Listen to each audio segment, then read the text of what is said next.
Hello, North America, and welcome to another segment of the VIP Business Talk Show. I'm your host, Emilio Zinno, and our other host here, Johanne Serpone. Welcome. Hello, great to be here. You know what? In this segment, Johanne, we're going to be going right up your alley. And folks, we're going to be talking about bankruptcy laws, friends or foes. And of course, bankruptcy laws are pretty much generic across North America, with some different, verbiage. Essence, right. The base of it is there. It's the same. But Johanne, because bankruptcy is your speciality and not mine, could you tell us if the bankruptcy laws, for example, up in Canada, are they friends or foes? Well, they're friends or foes. They're friends because when you need it, you need to restructuring. So for sure, you're going to find a friend. Foes, I would assume that what you're referring to that is, does it affect you a little bit on your credit? It affects you in a little way in your life.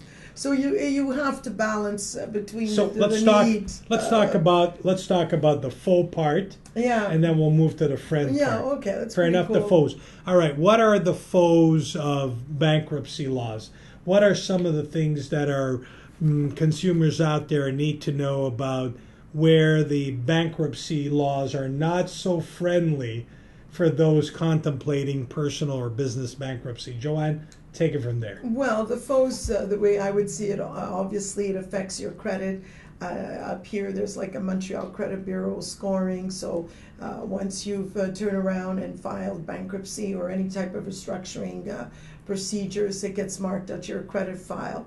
And it takes a period, in some cases, 3 years if it's like a proposal restructuring, or 6 years in a bankruptcy restructuring to clear your credit file. So for sure, during this period of time, it's difficult to reestablish, and it will depend a lot on your revenue. So depending on what type of revenue you have, or if you're able to save during this period, where you can go to your banker and say, look, I understand I've gone through a bankruptcy, but now I've got stable revenue. I've reconstructed myself. I've turned around and put some savings, a little bit of RSPs or something like that. Then in turn, what happens is you're able to start and your credit over again.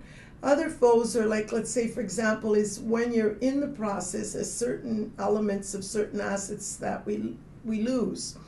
For example, if one that comes to mind a lot up here in Canada, which is a little bit, I don't understand why the structure was put in that way, is, for example, RSPs are not seizable assets unless you've put something into the plan a year before your filing. But then you've got your education plan for the children that are seizable.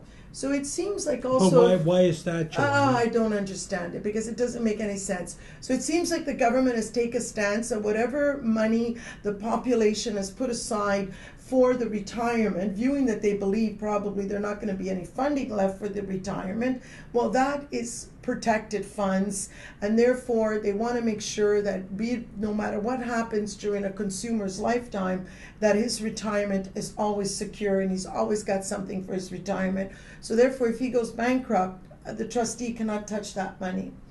But the education fund, which is the education fund where young couples turn around and start putting savings in order for when their children go to college later on, well, that if something happens to them, well, that is seizable. I guess I would think of it like the government is probably saying, well, we can seize that because the parents are still there to continue to work and tend to make sure their children get to school. I don't agree with that, but anyways, folks, I don't know all. how you feel about that. But that's definitely a foe. That's definitely a foe. All right, sure. Name us another foe. Well, a foe, let's say another foe. That's two foes. Two foes. Yeah, that one is definitely. You know what we tell government? Go foe yourself. Okay, that's it. Well, another foe, let's say, for example, would be real estate. If you have a real estate in one side, it'd be okay if it's, let's say, fully mortgaged. Then in the bankruptcy process, you would be able to keep the house if you're able to maintain the mortgage payments. And then on the other side, if, let's say, the house through the years you've built some equity in it, well, that equity would be subject to review by a trustee to realize on that amount for the benefit of your creditors. So you would have to kind of deal with that in a way where, let's say if you don't have the means to keep the house, well then it doesn't matter, the house goes into the bankruptcy and it's gone. But then if another way you have a chance to, that you're able to maintain the mortgage payment, and then you've got to deal with this problem, which is a foe, where if there's a little bit of equity, well, you have to deal with the trustee to make sure the trustee gets a bit of this money or a realization on this equity in order to issue dividends to your creditors, and protect your creditors also too. You're not going to be left with an asset on one side and the creditors get stuck with the liabilities on another. So this is a little bit. Then your revenue too, your revenue comes to play. So sometimes you could have accumulated, maybe you endorsed for a business and you've accumulated amounts of money that you're not able to reimburse. Let's say, I don't know, your business went sour, and next thing you know, you have the bank, because you personally guaranteed the business liability, and you've got the bank coming after you or someone coming after you for $100,000. Obviously, you haven't got the means to pay it, and you got no choice to go bankrupt. But meanwhile, if you got, like, let's say, for example, a certain amount of revenue, what we call here surplus income. So the government has established certain guidelines of the revenue that a consumer needs to, a minimum to maintain for his family. And anything he earns above that, then half goes to the creditors and half he's allowed to keep. And it kind of extends the period a little bit.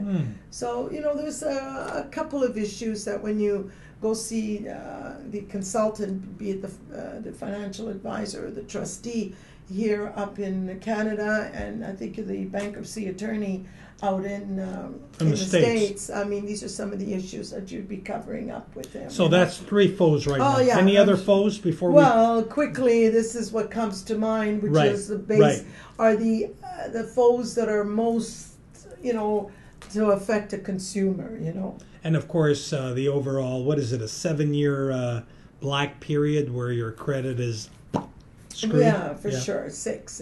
Yeah. It's 6 now? Yes. Well, 6, because a lot of people say 7, because it's a year of the bankruptcy and then plus 6. So that's how they always say 7. What's the word? Liberated? Yeah, exactly. You Liberated, get discharged of all your obligations and your debts. So exactly. those are pretty much the foes that come to mind. Exactly. What about the friends? Do we have any friends in the bankruptcy world other than Johanne Serpone? Well, we have friends.